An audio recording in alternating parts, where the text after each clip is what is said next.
Hello and greetings. Welcome to Growing in Leadership, a podcast to help you make a difference in your church. Our guest today is Aaron Earls. He is the senior writer at Lifeway Research. And so just want to welcome you to the podcast. Aaron, how are you doing today? Hi, thanks, Sam. Glad to be here. Doing well. To begin with, we identified that you are the senior writer at Lifeway Research. I want you to tell us a little bit about that job. When did you know you wanted that kind of a job? How did you get that kind of a job? And then what do you do? That is a fascinating question. If you'd have told me in high school or any time before I had this job that I'll be writing about research on a regular basis, there's no way I would have believed you. So my passion is writing. Never was a math kid at all. Didn't really enjoy that too much. But always kind of enjoy statistics a little bit. Almost like any kind of young boy or teenager, like you like sports statistics and batting averages and field goal percentages and all those things. But didn't have too much of outside interest in math, but just loved to write. And so just felt like that was a passion I had.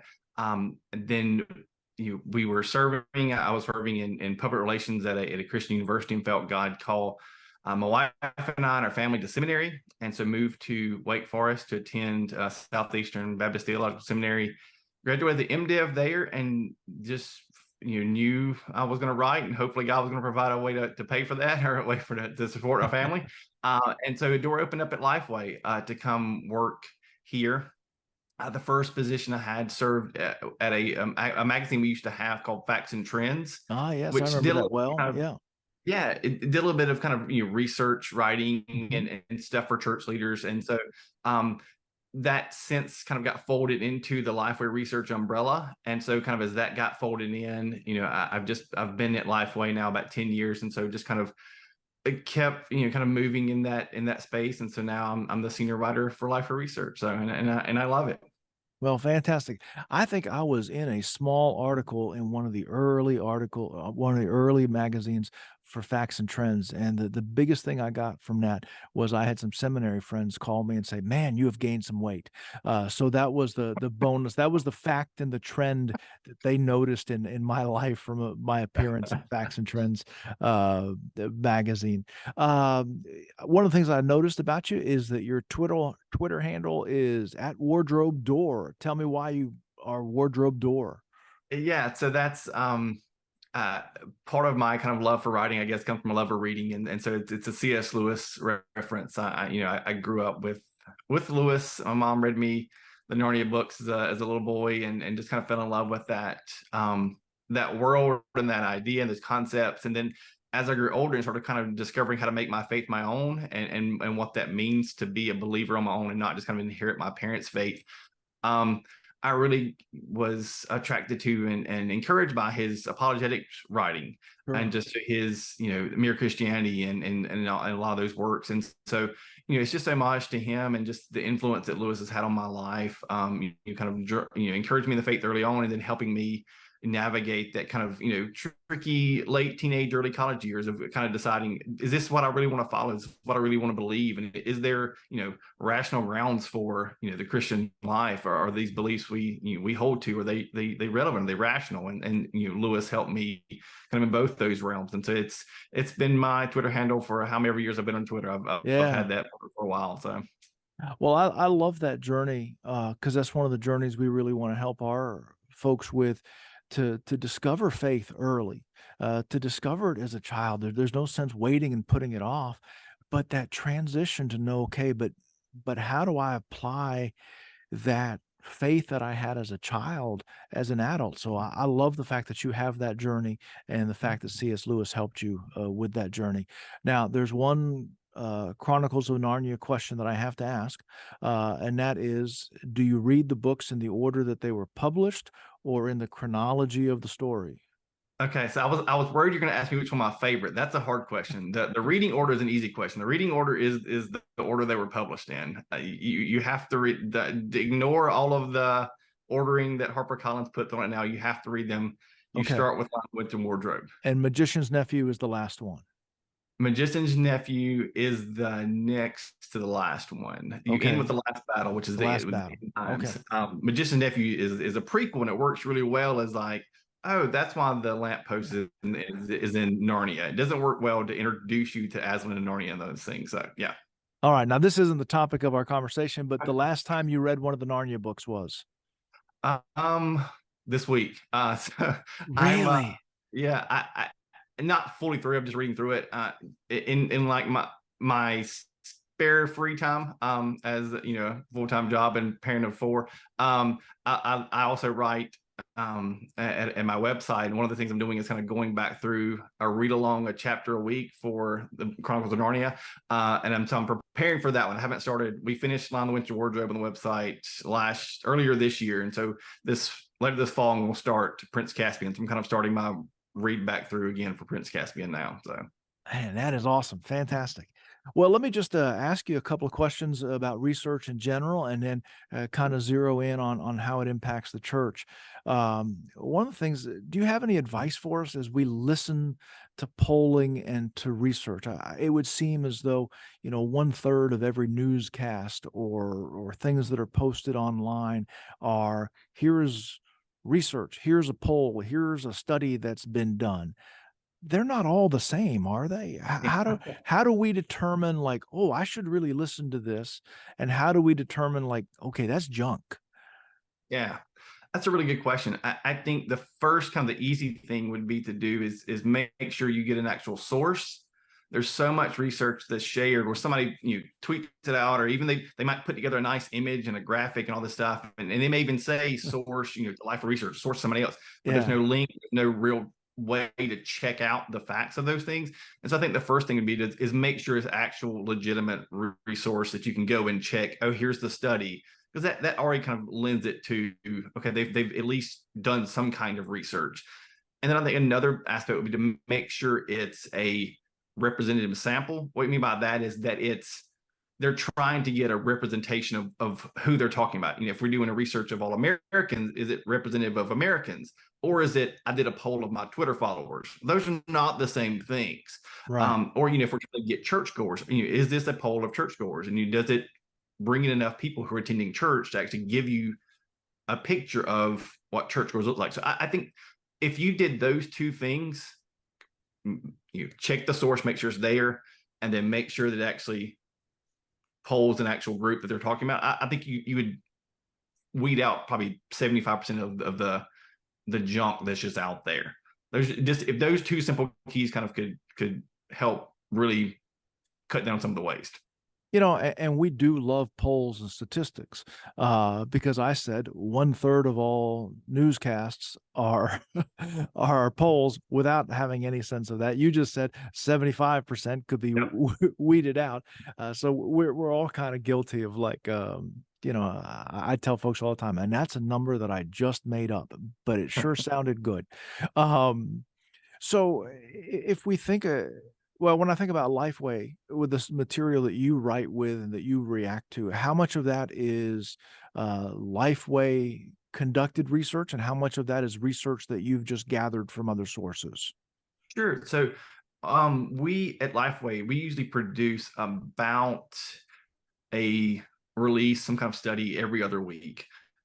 So it's usually around 25 to 30 a year we kind of do. And so we write those and send those out. And then we'll write additional kind of analysis pieces looking at that data and then kind of saying, okay, what are some things we can take away from this or highlight that we didn't have time to do in the initial release? And then the other part are things we gather from other kind of trusted news sources, Yeah. trusted research organizations. And then a lot of it is talking to pastors and church leaders. Okay, here's this research we had on this topic. Like, how can you apply this to your church? What's some good ways to think about this and taking and applying it? Because we're giving the description of what's happening. What's a prescription for a church leader to take this and run with it? Yeah, we, even internally here in the life of the church, just looking at attendance trends and all those kinds of things, we can pull out all kinds of spreadsheets and be fascinated by those spreadsheets. But the question at the end of the day is, okay, but what does this mean and what do we do with it? Is Yeah. is really the discipline that we have to learn. Well, let me try to go down that road a little bit further. One of the things I wanted to just ask you in general is, for people of faith who are grounded on the word of God and the unchanging God, what is the role and place of surveys and polls? I mean, sometimes we think about a weak ministry, or a weak ministry leader is a person who's just always trying to see what's popular or what's out there. So Mhm. how does that blend with, well, your job, of, we talk about, people who just try to catch whatever's going on. Your job is to describe what's going on. How does it blend with taking a poll of the culture with being a people who believe in the word and an unchanging God? How do those things connect? Yeah, I think that's a great question. I think that's the delineation we would have to draw as believers.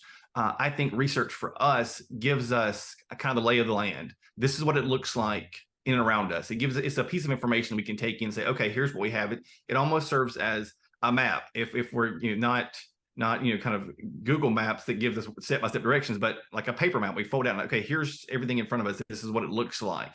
Yeah, so I think it gives us the truth of this is an accurate representation of whatever kind of context or culture we're thinking about, whether this is, a map of this is what Americans believe or think, or this is a map of what churchgoers think. In that sense, it can help. A pastor, if a pastor thinks, oh man, my whole church, everybody in here believes the gospel and understands it fully, and we've got all that taken care of.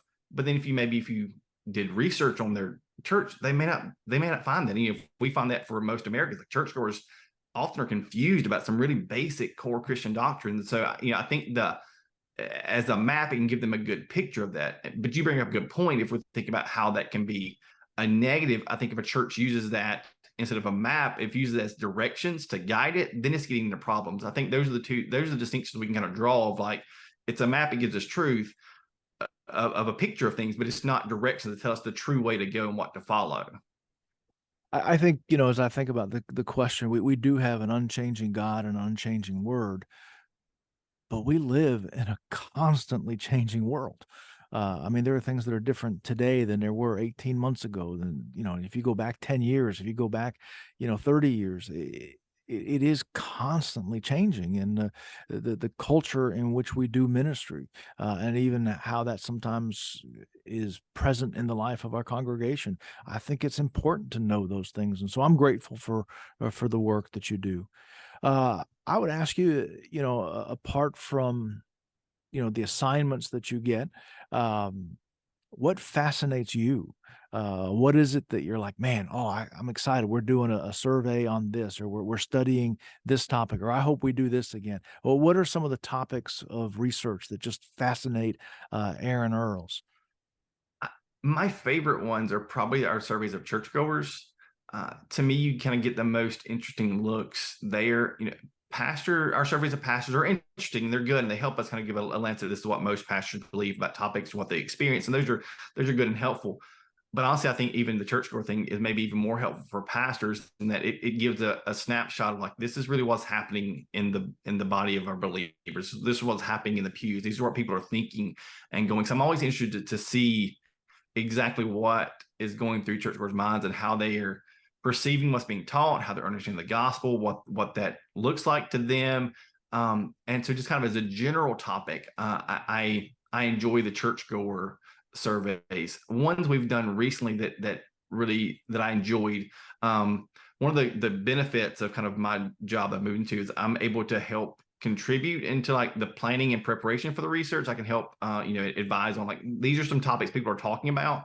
And so, I think the topic of deconstruction that's kind of been bubbling up in a lot of different Yeah, surveys. yeah. We did some studies on those, and so I was glad to kind of get some actual hard data on people, what pastors perceive or believe about deconstruction and what churchgoers are seeing. And so that was interesting to me, to kind of see, to get some research on that topic. So that was a fun one recently. I think one of the things that you said in that article was that there's a lot of church members who don't even know what deconstruction Yeah. is as a word. And I think sometimes as pastors, we're thinking about that, hearing about that, and conversations about that. So deconstruction is the idea of people who grew up inside of faith, who grew up inside of the Christian culture, and for various reasons, they have and you can correct my definition on it, they have begun to peel that back. Now, sometimes what they and this is probably where the debate and the discussion is. Sometimes what they're peeling back is some of the cultural layers of their faith, and they are discovering the core of faith. Sometimes the sometimes it feels like the cultural layers and the truth of faith are so deeply connected that sometimes they peel so far back that there's nothing left. Yeah. Uh, so what are you seeing? What are you seeing when we think about deconstruction? Yeah, so you brought up a good point. I think the first one is kind of defining the term. And so when we define that, we asked the question to pastors, kind of at pastors and churchgoers. We defined it as the concept of an individual deconstructing their faith, in which they systematically dissect and often reject Christian beliefs they grew up with. Now, the issue is going to be the beliefs they grew up with, and so maybe they grew up with some false doctrines. And so, in that sense, a deconstruction may be a benefit, may be good to kind of reject some of those cultural Christianity, or we may talk about later about we've done research on prosperity gospel. Maybe they grew up with the prosperity gospel and they're rejecting that. But those are good forms of deconstruction. When to get rid of that, And I talked earlier kind of how C.S. Lewis helped me make my faith my own. I think that was some of the language we used kind of in previous decades of what may have been a Yeah, deconstruction yeah. process of just moving into owning your faith as a person.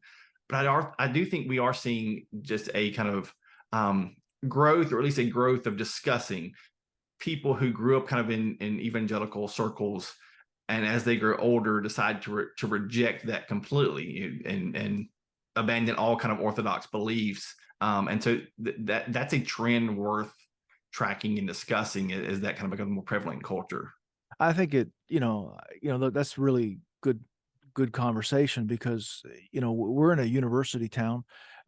We've got young people all over this town, and man, whether it's a formal process or not, man, there are kids today, young adults, that man, that is happening either intentionally or unintentionally all the time, and I've had it on my heart that, man, I would like to have a seat at the table Mm. as they reinvestigate their faith. But even using language, like, I don't even know how many of them would use the word deconstructing. Yeah, I think probably even the deconstructors, you may only have about 15. Again, I'm making up numbers, but it's a really sure. good number. Yeah. You can quote me on it if you want. I would say that only about 15% of the deconstructors would say, I'm in the process of deconstruction. So, for us to say, hey, we're going to have dinner at Pancho's Mexican restaurant and we're going to discuss deconstruction and faith, we're going to get like two people who show up, Yeah. and one of them is not deconstructing, because it's not a word that they know, but it's a process that they're going through. And that's just a burden on my heart. Is I would like to have a seat at that table and say, let's talk about this, man. Let's go back and make sure that what we're talking about is right at the core of faith, and Mm. not some of the stuff around our church culture. Yeah. All right. Let me ask you the next question is, I asked you about what fascinates you the most, but you also probably oversee the articles that go out and the website. Um, what topic is guaranteed to get the most clicks?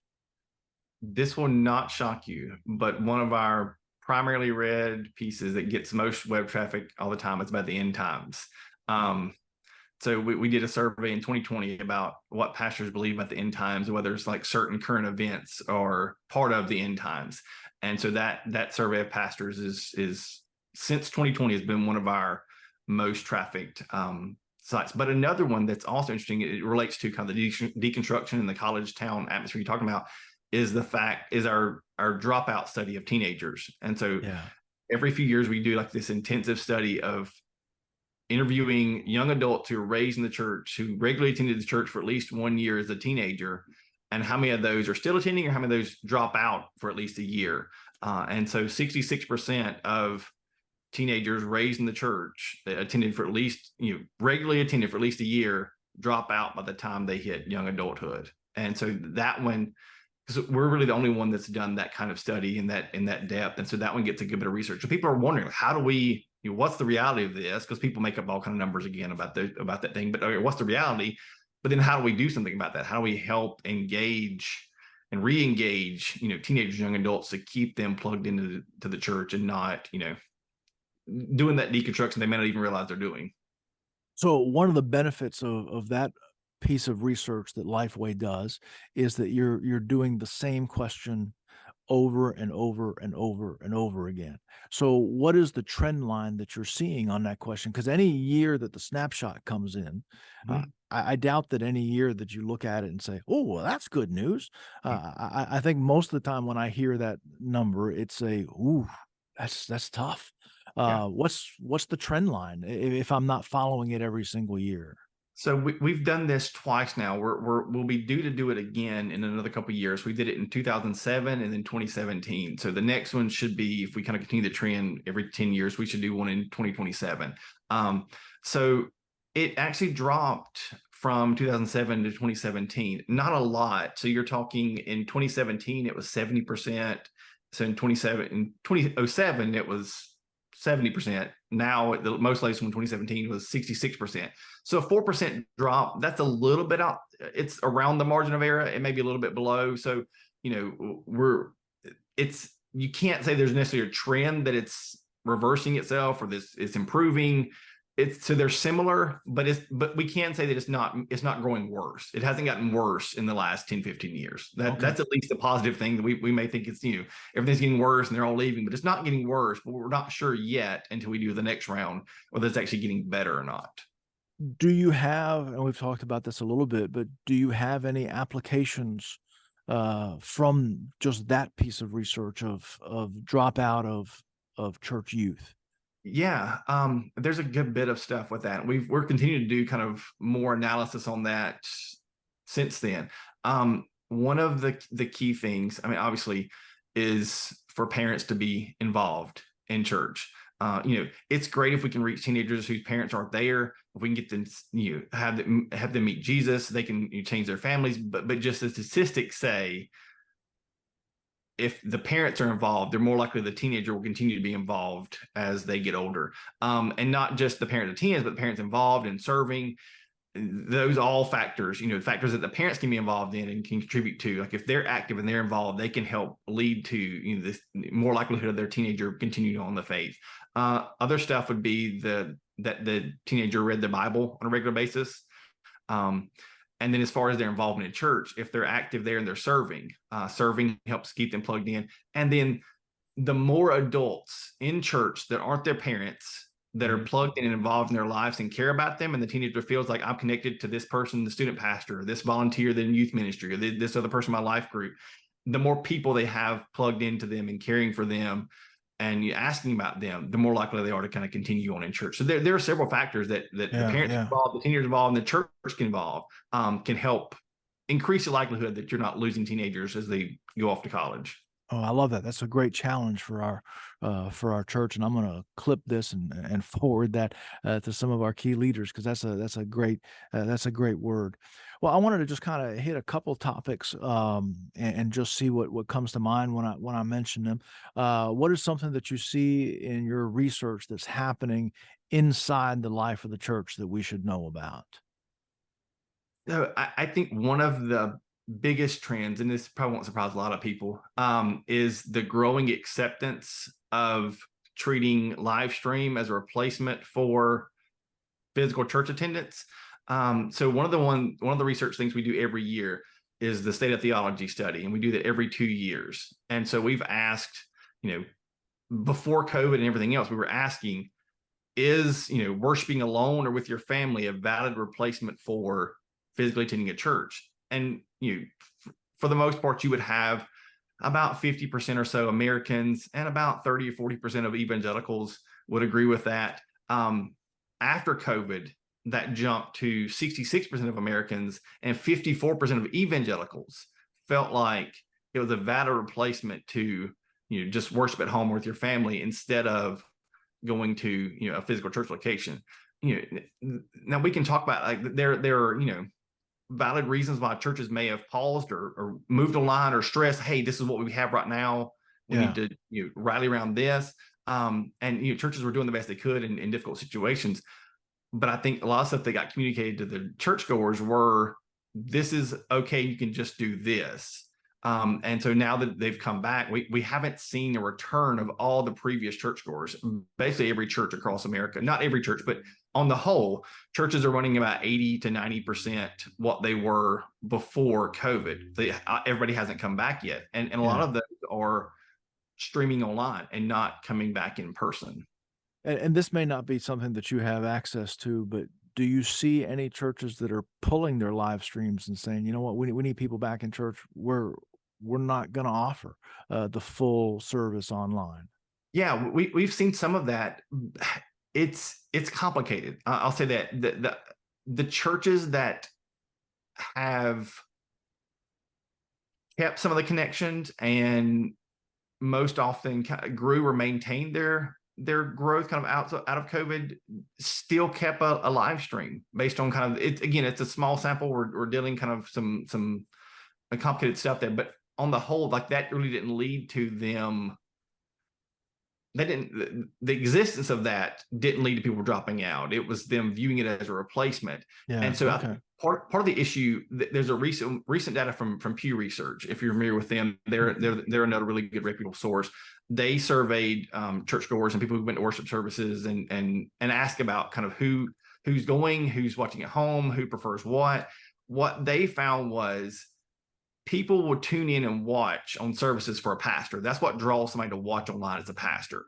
What draws somebody to show up and attend in person is the pews.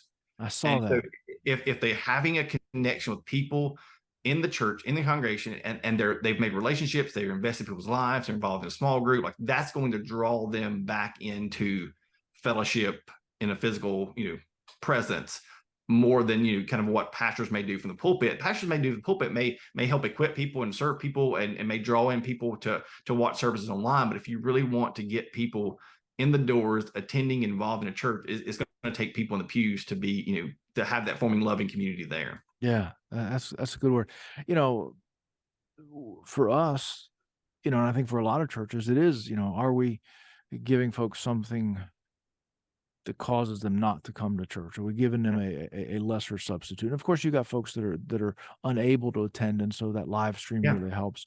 But the other thing that I find is that almost everybody that visits our church has visited us online ahead of time. yeah, And in fact, it always startles me because I introduce myself to somebody who's new and they already know who I am. I'm like, how do you know who I am? You never, oh, they've been watching yeah, online for weeks. yeah. So that's a key piece. Okay. That's something inside the church, something that's happening outside the church that we need to know about. Yeah, I think there's we're preparing for antagonism from culture. We're worried about culture kind of coming against us. I think a growing thing that we need to be aware of, particularly in younger generations, I think is apathy. I think there's a kind of growing, and you can see this in some of the research on teenagers. Wow. Wow. There's a lot of like nihilism of just nothing matters, who cares, whatever. Like they don't have, there's not much passion there. And so instead of convincing them to not dislike us, we have to convince them like to care at all about anything and why it Wow. matters. Why it matters that Jesus is the only way to salvation. Why it matters to be involved in a local congregation. Like those why it matter questions, I think are going to be really relevant as we're trying to reach teenagers, Gen Z, Gen Alpha, some of those next generation come along. I think they've seen a lot, they experienced a lot, they feel they've trauma is kind of the language of their generation. So I think as their coping mechanism, a lot of them have turned to this just nihilistic, I don't care, it doesn't matter kind of viewpoint. And so they won't see anything the church does as being relevant or important to their life because nothing is relevant or important to their lives. And so Wow. I think that'll be something that the church needs to be prepared for about why something does matter, why your life matters, why you have value. I think telling the next generation they have value and they have significance in Christ and that's truth from Scripture. I think that will go a long way in helping us, I think, reach some of those disaffected youth. Wow. Thank you for sharing that. That's a great word for us to hear, an important word for us to hear. Um, a couple other questions that I wanted to ask was something that's happening right now. Maybe we've already kind of covered that, but man, this is right now. This is what's happening in the life that's impacting churches. Yeah, I think the demographic shifts that we are happening right now that are just kind of going to continue to the future, between whether it's, ethnic demographic shifts in the country, we're becoming a more, it will be a minority majority culture soon. And so, if our churches, just don't have any kind of minority representation, like they're going to be, missing out on a large chunk of the culture, to turn to the culture, the church of the country. But not just that, but age. As we think of baby boomers and hitting retirement and death, and that generation that's kind of passing on. Where are the leaders coming behind that, and where are the church members? So many churches are made up of primarily older saints, and we can thank God for them and the contributions they've made. That doesn't denigrate the things they've done. But if the churches doesn't have a next generation behind them, we're going to have a large chunk of churches that are closing the next 5, 10, 15 years because there's not another direction behind them. And then just religious demographics. I'm here in Tennessee in the Bible Belt. I think you're in Louisiana, correct? Yeah. Yeah. So we're in this kind of Bible Belt religious kind of sphere. The demographics make up religious of the South is where the West and the Northeast was 10 years ago. And so if we continue on that same trajectory, we'll be where they're at right now, in a decade. And so, I think that can help give us perspective. Like we think, oh, we're in the Bible Belt, things are okay. We don't, it's a different kind of culture than everywhere else. But like that's where they were 10 years ago, and they've, a lot of times you may consider them post-Christian, or they're not the same kind of environment we are. Like that's where we're headed, unless there's some kind of demographic shift that happens here in the Bible Belt. We'll kind of have that same non-Christian makeup as some of the other religions in the country. So I think just those demographic trends that are happening now are something that churches really should be aware of and preparing right now for these things that are already taking place. And I think that all of that kind of circles back onto why research polling matters. Because yes, we're going to stand up and speak the same truth and worship the same God, but we've got to know what these shifts and these changes are like. And so these been some really good things. Is there anything that you see out on the horizon? It's not here now, but man, 5 years from now, we're going to be talking about this more than we can imagine.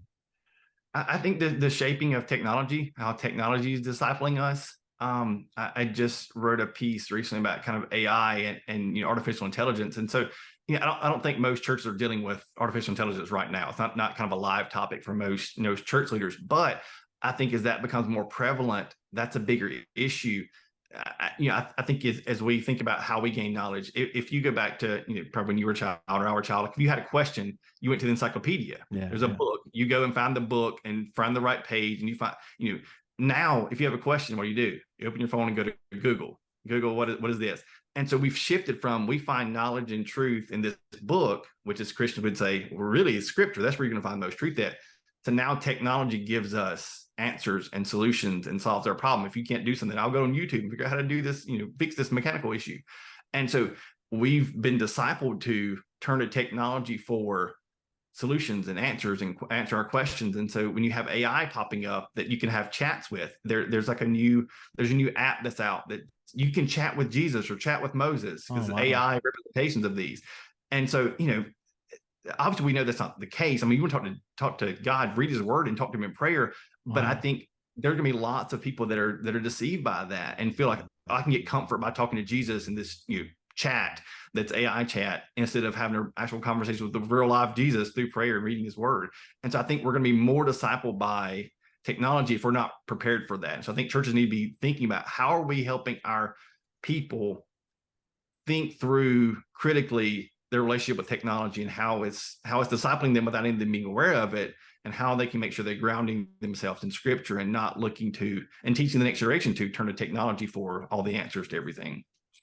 Okay. That's a big deal. When we think about artificial intelligence, we used to want our church to be less artificial and more intelligent, but now it's a completely different topic today. Well, I really appreciate your time. I think this is going to give our leaders something to think about. There's just so much for us to be thinking about our changing culture. And again, we want to stay solid on the unchanging pieces of our faith. But man, we don't want to be disconnected from what's happening around us, and we don't want to have our head in the sand. We don't want to ignore it. And I think some of the things that we've talked about, we wouldn't have, we may not have identified them Mm, out loud, but almost everything that you've said, we have felt them. mm. And so while we may not have been able to put our finger on it, we can look back pretty quickly in our own context and say, yep, I've seen that here. I've seen that there. Yep, that is what I'm seeing around me. So again, I just want to thank you. I appreciate your work there at Lifeway, and just want to thank you and blessings to you and your family. And enjoy your continued and fresh reading of the Narnia series. That'll be fun. If folks want to follow along on that, if we've got any Narnia fans, where do they find you on that? Yeah, so you can follow me on Twitter at Wardrobe Door, and also my Substack, the personal website will be wardrobedoor.substack.com, and so that kind of, that's where all my kind of personal writing is. But if you want to read the church research and culture research, you can see all that at lifewayresearch.com. All right. And there's a email if they spend hardly any time on the lifewayresearch.com website, there'll be a pop-up that says, hey, subscribe to the email. And we encourage you to subscribe to it. I think it comes every Friday, and there's some good content in that for us to think about. All right. Absolutely. Well, thank you very much, Aaron. Blessings to you, and thanks to all of our listeners. This has been Growing in Leadership, a podcast to help you make a difference in your church.